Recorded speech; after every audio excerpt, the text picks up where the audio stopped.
Just imagine it is 2012.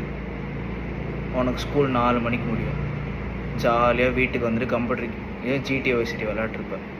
இல்லை San அண்ட்ரீஸ், Vice City, Transformers, X-Men, Spider-Man, the OG NFS இது எல்லாமே விளையாட்ருப்பேன். And coming back to present 2025, நீ எல்லாம் PS5 விளையாட்ருக்க. அப்போலாம் உன்னோட ஃப்ரெண்ட்ஸ் கூட ஒரு குரூப்பில், ஒரு கேங்கில் ஒரு 6-7 பேர் இருந்தாங்கன்னா ஒரு 2 பேர் வீட்டில் PC இருக்கும். And coming back to my life, friends எல்லாம் என் வீட்டுக்கு வந்து பிசியில் கேம் விளையாடுவாங்க. நம்மலாம் அதெல்லாம் ஜாலியாக இருக்கும், லைக் ஜாலியாக நாங்கள்லாம் கேம்ஸ் விளையாடுவோம். ஆனால் இப்போது மீட் பண்ணிக்கிறதே பெரிய விஷயமா இருக்குது. அண்ட் ஏதாச்சும் ஒரு நாள் ப்ளே ஸ்டேஷன் சென்டரில் போய் எப்போயாச்சும் ஒரு நாள் கேம் ஆடுறது. அண்டு இதே 2012 ஒரு 15-16 பேர் சேர்ந்து ஜாலியாக ஸ்ட்ரீட்டில் கிரிக்கெட் ஆட்டு, கிரவுண்டில் கிரிக்கெட் ஆட்டிருப்போம். ஆனால் இப்போ பார்த்தா மாதத்தில் ஏதாச்சும் ஒரு நாள் விளையாடுறதே பெரிய விஷயமா இருக்குது.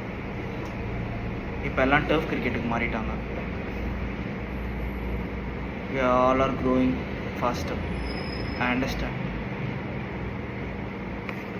உனக்கு ஞாபகம் இருக்கா?